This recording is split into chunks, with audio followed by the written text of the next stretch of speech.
Assalamu alaikum warahmatullahi wabarakatuh. Ompeza na gami namba amsiza kwenye. Abuluga tune soga kitogera kennaku zino natulaga enjawulo eri wakati w'omunnansi n'omutuuze mu nsi. Era ntulaba nti teriyo muntu yenna asobola kufuuka munnansi mu nsi ndala wabula abeera mutuuze mu ensi. Era ntulaba nti tewaliwo omutuuze asobola kuwumirira wansi kusinga munnansi. Tukyagendera ddala mu maaso nga bakutematemera ensonga nga bakuwa enjawulo eri wakati w'omunnansi n'omutuuze mu nsi eyo. Munnansi aba munnansi nga muzaaliranwa.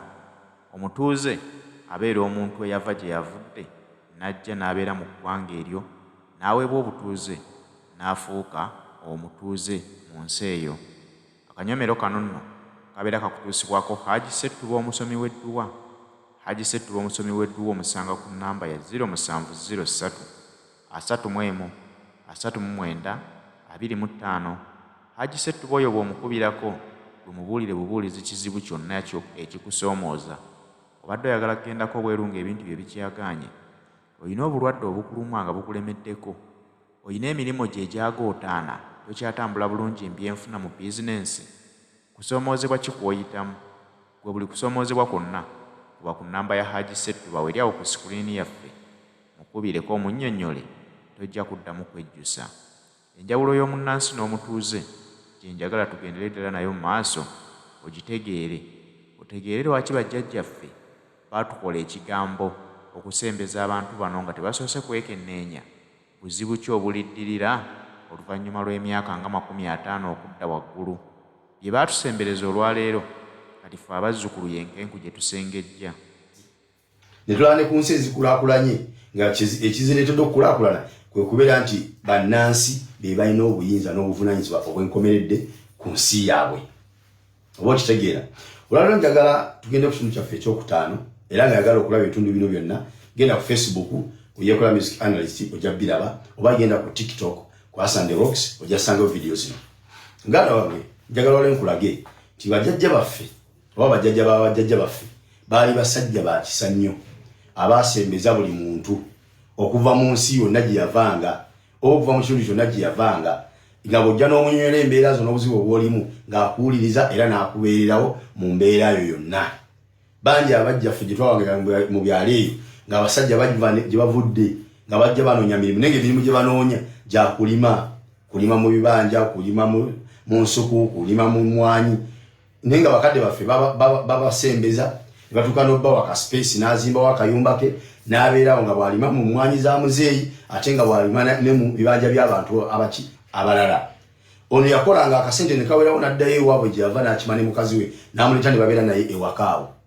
Era nga baba bali mu famire y'abammambo oba y'abankima, nga bukeera enkya omukyala n'azaala omwana oyo nga bamutuuma linnya lya Nkima olw'ensonga nti awo akola ki? Waabeera era omwana we amukuza amulaga nti eno famire.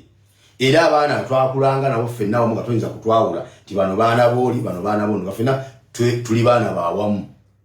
Oba okitegeera. Kati bakadde baffe oba bajjajja baffe baalabanga ekyo kirungi, kiyambako okugaziya famire, oba okitegeera, n'okuyingiwaza abantu mu kitundu. Naye tebaamanya nti oba oli awo kino kye bakola gye bujja kiyinza okuleetera abazzukulu baabwe obuzibu mu nsi yaabwe. Oba okitegeera. Kati bano abasajja ba wano mu ddungu bo kyekyo kye baabuuka ne batakkiriza kuwa muntu yenna butuuze bwankomeredde mu nsi yaabwe, bakubegerako obwegezi.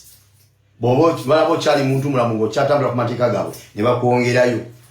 Balaba okyali muntu mulamu okyatambula ku mateeka gaabwe ne bakwongerayo. Bw'ogabuuka ne bakuta n'ogenda. Ekyo kyabayamba. Kati bajjajja baffe ekyo bo tebaakimanya nti ekiseera kijja kutuuka abantu bano be muzze musembeza ne mubawa n'amannya g'ebika byammwe. Ekiseera kijja kutuuka ng'abawulira amannya gaabwe babalabira ddala nti bannammwe bennyini, naye nga bannammwe mu mannya naye nga mu myoyo ne mu misaayi muli banjawulo, totally different. Oba kitegeera. Ng'ekiseera kijja kutuuka olabe nga abantu abafaanaganya amannya ng'ate be balwanyisa bannaabwe be bafaanaganya nabo amannya. Era nga gw'alaba gw'obuuza nga naye kiva ku ki? Okuba nti abasajja ate abafaanaganyiza ddala amannya n'ono munnaabwe ate nga be bamuliko be bamulwanyisa ngate bali abala abafanaganya banne abamanya bo tebalwanagana bano nga bebalwanagana kiva ku ki kati obuzibu akadde baffe tebabulengera nti bulituuka era ne wekanga ekisa kyabwe kye bakola ekingi bye bizibu ate olwaleero ffe bazzukulu baabwe bye tutubiddemu mu nsi yaffe oba kitegeera tulina tuwangala n'abantu betulabanga bannaffe olw'amannya gaabwe olw'ebika byabwe betuwulira nti ge mannya ge balina g'ebyo bika naye ng'ebyaddala omusaayi gwa njawulo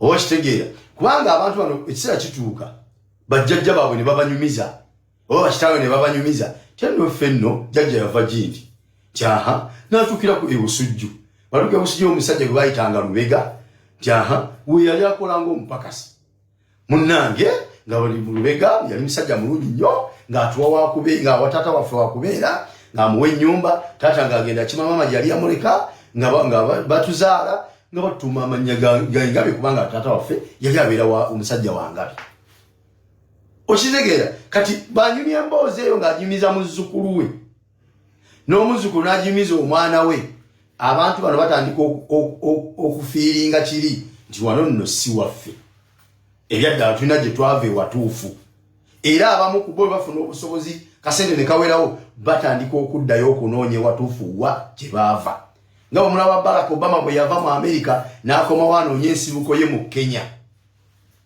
naye Ebbanga Lyamala nga tanaba kufuuka w'amaanyi tetwamanyako nti muna Kenya yamala kufuuka w'amaanyi n'alaba nga obusobozi abulina buli kimu kyonna ekimusobozesa okutambula yonna gy'ayagala n'akozesa omukisa ogwo n'anoonya wa gye yava kakananga ne yejjawa musanzeyo ng'akyaliyo nga olaba Serena Williams batuuka ekiseera ne bava mu Amerika bagende banoonye gye basibuka e Nigeria nga olaba Zinedine Zidane bwe batuuka ekiseera ne bava mu Bufalansa ne bakomawo ne banoonye gye basibuka mu Algeria ezo zaabanga story bakadde baabwe abajjajjawe ze babanyumizanga ekyo ne kimubeera mu bwongo ng'akimanyi nti lunaku lumu nja kutambulako ng'endeko jjajja gye yaŋŋamba gye baasibuka noonyeko ndabe oba nsobola okuzuula ewaffe watuufu naye ng'abadde awangalao nga mulabanga Omufalansa nga n'omupiira asamba ku ttiimu ya Bufalansa akuba okulu n'akutulirawo era ne gwakuba omutwe mu kisaawe Omuyitale ng'Omuyitale afiirira nsi ye n'ono afiirira Bufalansa gye yafuna obutuuze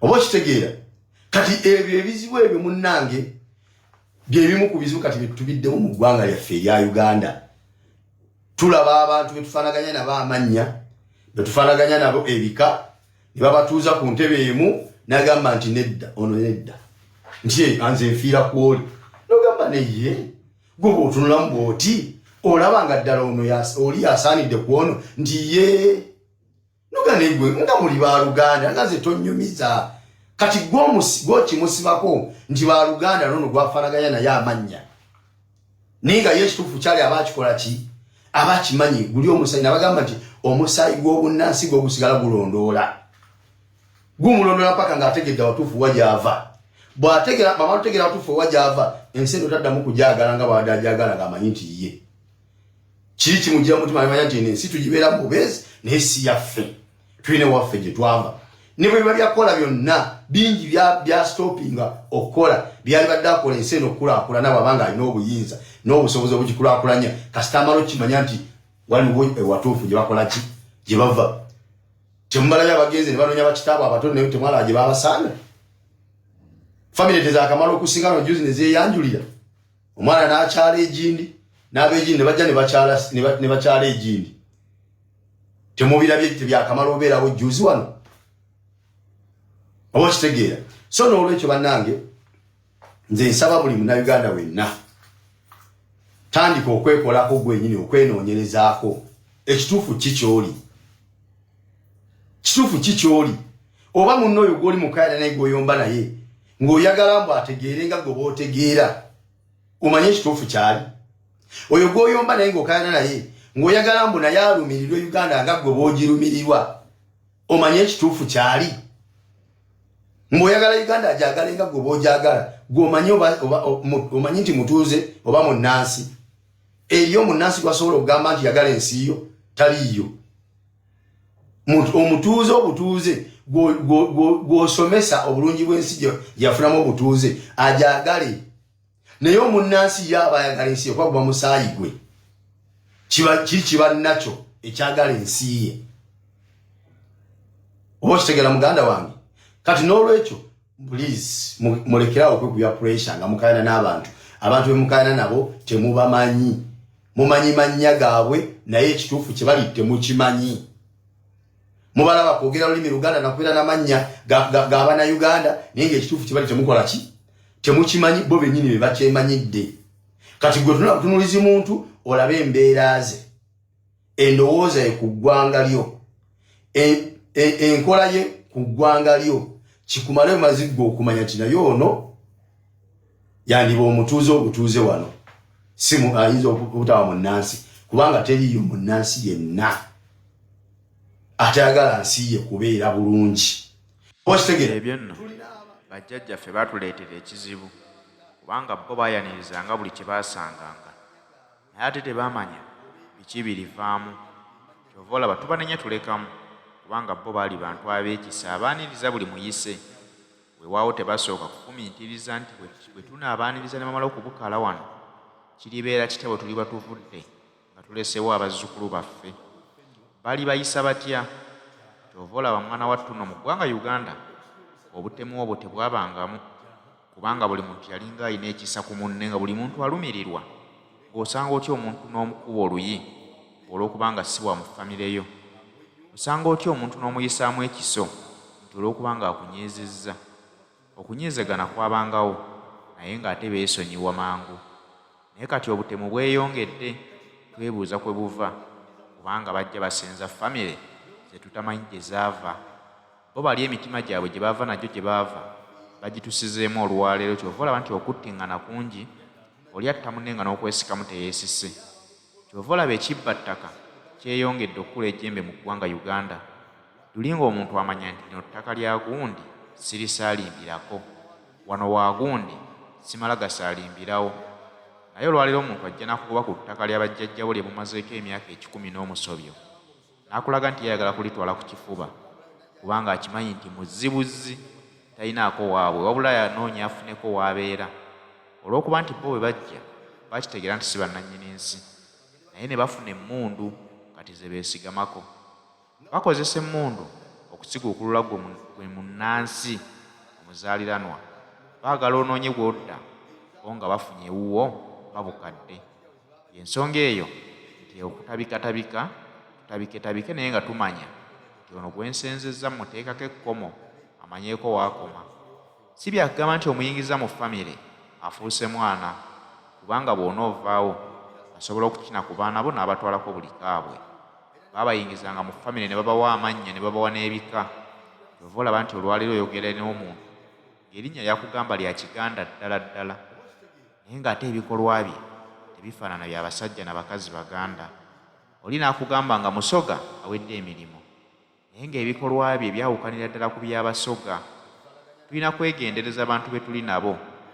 Mukama kuyamba ffe twetereereze eggwanga lyaffe okumalawo ebyo ebizibu bajjajjaffe bye baleka batusimbidde mu ggwanga Uganda ebitagenda kuggwamu lwaleero.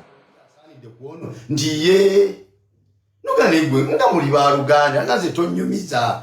Kati gwokimusibako nti ba Luganda nono gwafaanaganya naye amannya ninga ye ekituufu kyali abakikola ki abakimanyi guli omusaayi nabagamba nti omusaayi gw'obunnansi gwo gusigala gulondoola.